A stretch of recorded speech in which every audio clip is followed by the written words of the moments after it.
Hello, Phil here from Wings of Pegasus, and welcome to another analysis video. On the agenda tonight, we have Van Halen, and this is coming from 2007, and this video is called Greensboro Disaster.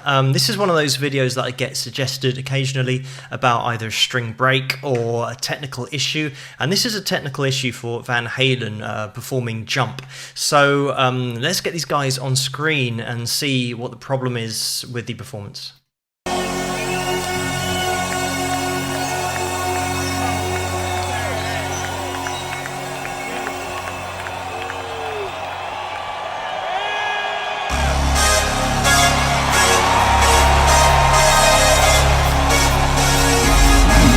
And I'm just going to stop it there straight away, because if you've listened to Jump a lot, like I have, or at least like I used to when I was learning guitar and tried to kind of skip forward to the solo and work out what Van Halen was actually doing, just that intro, it's too high.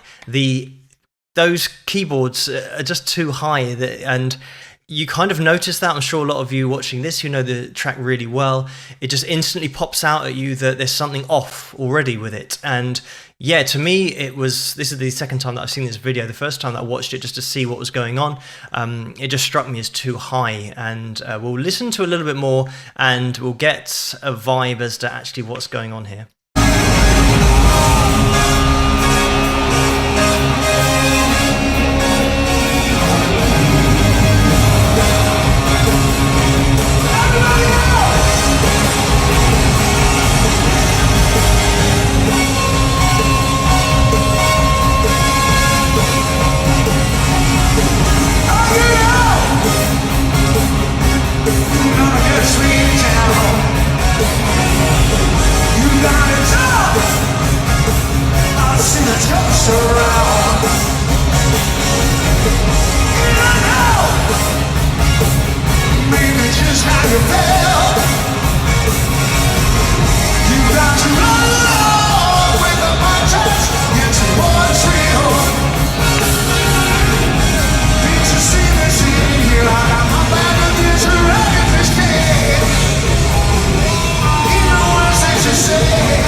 So I'm just going to stop it there, because what's happened is the track originally on the record was in C, I think, if my memory serves me correctly. It was in C, and if you kind of go to your guitar and check this out, this is actually in C sharp. So what's happened is somehow the backing track, they're not playing the keys live, and this is another reason for always playing instruments live, is that when you're relying on something else that isn't live, like a backing track or a synthesizer or a loop or anything that's pre-recorded, you're relying on that going well and working as it should. And for some reason here, this backing is half a step, like a semitone higher than it should be. And not only for the guitars, but you've got to think about the vocals as well. That means that David Lee Roth here has got to sing everything like he did on the record, but a semitone higher. And I think just in that section, he probably thought there's something a bit different here, because he's trying to really push to get that vocal because it's higher than it should be. And I think Eddie's kind of a bit confused as to what's going on, because to my mind, there's no logical reason as to why it would be a semitone sharp if they're just playing it from a backing track. Because usually it's just a case of, if you're well rehearsed, just pressing play, and then for those 3 or 4 minutes, the backing track is the backing track. It's not going to suddenly change its key. So I'm not sure what they're doing here, or whether they've put some kind of octave pedal or some octave kind of sequencer or something on that backing track that's actually made it pop up by a semitone. But of course now everything that Eddie plays is going to sound pretty awful, just because he's perfectly out of tune by half a step to the backing track.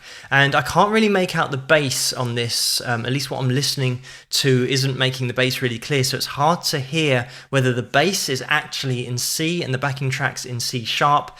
But yeah, if you don't know about music or notes, basically the backing track is a little bit higher than it should be, and that's why it's sounding really bad. But I guess we don't really want to listen to this too much because obviously the sound's going to grate, but I'm just going to watch a little bit more to see kind of how they deal with it.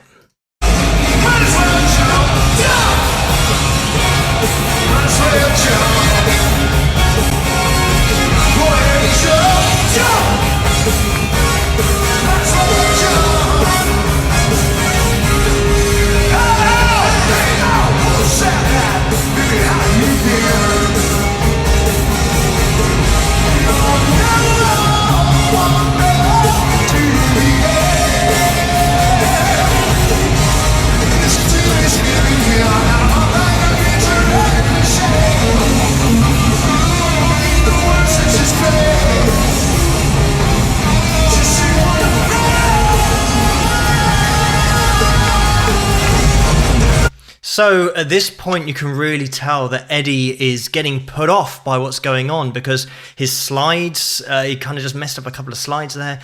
And like I mentioned before, this is really weird. As a player, so, going out to play on stage, if you've got a backing track, you never expect it to be in a different key to the key that you've rehearsed in. Another thing that's interesting here is that I think the onstage sound for Eddie must have been off in terms of being able to hear your own guitar and compared to what people hear out front. I've certainly done gigs at larger venues where there's a hell of a lot of volume coming out of the PA. So when you're playing, you might have your amp that you play through in a pub or a club, and standing in front of your amp is great. You can hear everything and you can hear the rest of the band as well. But when you get to kind of properly big venues, the PA takes over and you can be right in front of your amp and you can't hear it just because of the volume of crowd and everything else. So this signifies to me that Eddie on stage hasn't got a good sound, because if it was clear coming back to him, he would know straight away he's his semitone off. And in that case, he'd then be able to adjust his playing, just transpose everything up a semitone. And especially with Jump, it's one of those tracks that is not a really progressive track. It's one of those things that you could just shift your shapes up by a fret.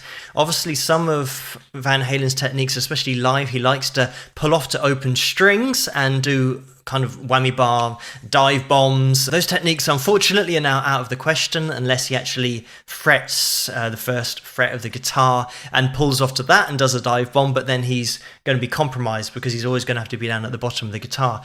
So the fact that Van Halen doesn't just shift it up by half a step on the guitar signifies to me that he's not got a great onstage sound.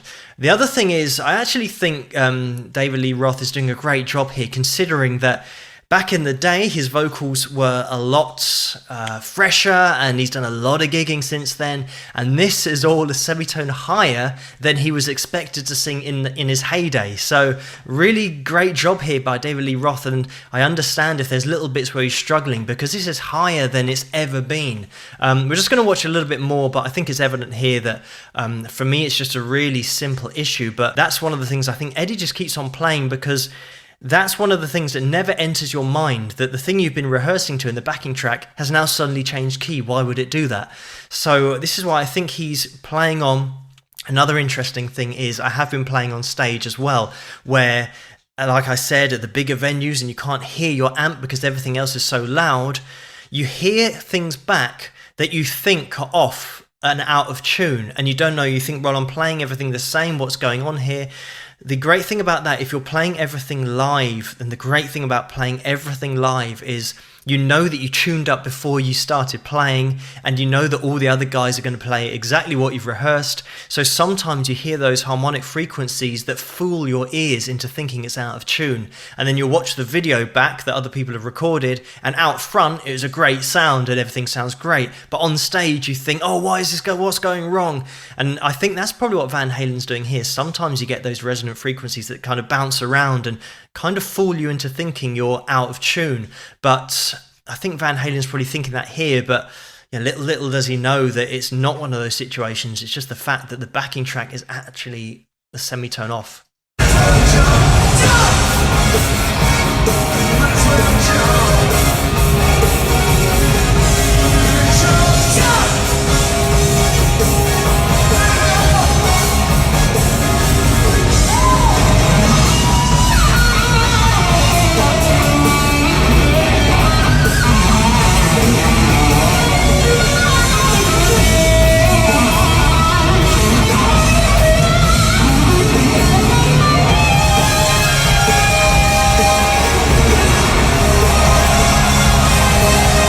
I'm just going to stop it there because I don't want this video to go on for too long. But as you can see there, Eddie just plays the solo as was in terms of the original key and everything. It's actually interesting because you can tell Eddie knows something's up just because of the way that he does a bend in that little solo where he's searching to try and find the pitch.